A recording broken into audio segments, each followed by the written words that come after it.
নমস্কার বন্ধুরা, কেমন আছো? আবার আমি নতুন একটা ভিডিও নিয়ে চলে এসেছি। তো চলো, আজ এই পেঁপের লাড্ডুগুলো কিভাবে বানিয়েছি তোমাদের সাথে শেয়ার করব আমি। তো প্রথমত আমি একটা পেঁপে নিয়েছি, আর এই পেঁপেটাকে ভালো করে ছিলে নিতে হবে। তো ভালো করে আমি ছিলে নিয়েছি, পেঁপেটাকে মাঝ বরাবর কেটে একে পিস করে নিয়েছি আমি। তো এবার এরকম একটা ছাঁচনি থাকলে এইটাতে ভালো করে ছিলে নিতে হবে। তো ঘষে ঘষে আমি ভালো করে, দেখো সরু সরু আকারের কিন্তু জিরি জিরি হয়ে পড়বে। ছাঁচড়িটা ভালো করে ঘষে নিই। এই যে সরু সরু কত সুন্দর হয়েছে দেখো।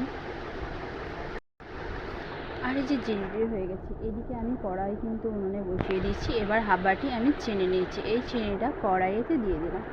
এখানে কিন্তু জল দেবো না, জল দিলে কিন্তু কালারটা আসবে না। এটাকে গরম আছে, হালকা আছে, এইভাবে নাড়াচাড়া করে দেবে। পাতলা পাড়া একটা গুড়ের মতো একটা কালার চলে আসবে, যেভাবে ঝোলা গুড় হয় সেই তেমন। এরপর কিন্তু আমি পেঁপেগুলোকে দিয়ে দিলাম, আর পেঁপেগুলোকে খানিকক্ষণ নাড়াচাড়া করে নিতে হবে, 2-3 মিনিট। এর কষা জলটাও কিন্তু বেরিয়ে আসবে, ধোয়া জলটা। যখনই ধোয়া জলটা বেরিয়ে আসবে তখন কিন্তু আমি হাফ বাটি চিনি দিয়ে দিলাম। আর এই হাফ বাটি চিনি দেওয়ার পর কিন্তু এটাকে নাড়াচাড়া করতে হবে।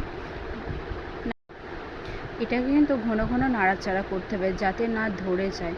তো নাড়াচাড়া করতে করতে দেখবে যেভাবে নাড়ুর একটা পাক আছে, ঠিক তেমন একটা পাক চলে আসবে।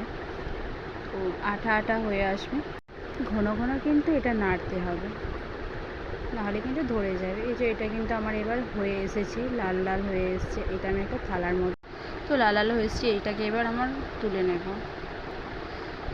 তো যেহেতু এটা একটা পাকে হয়ে গেছে, এই যে নাড়ুর মতো দেখতেই পাচ্ছ, খুব সুন্দর। যেভাবে নাড়ু আমরা করি বাড়িতে, নারকেল নাড়ু, ঠিক তেমনই এটা।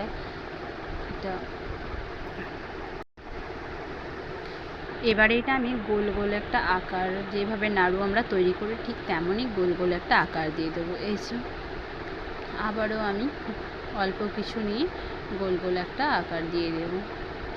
এই এখনকার মতো এখানেই শেষ, পরে আবার দেখা হবে। নমস্কার।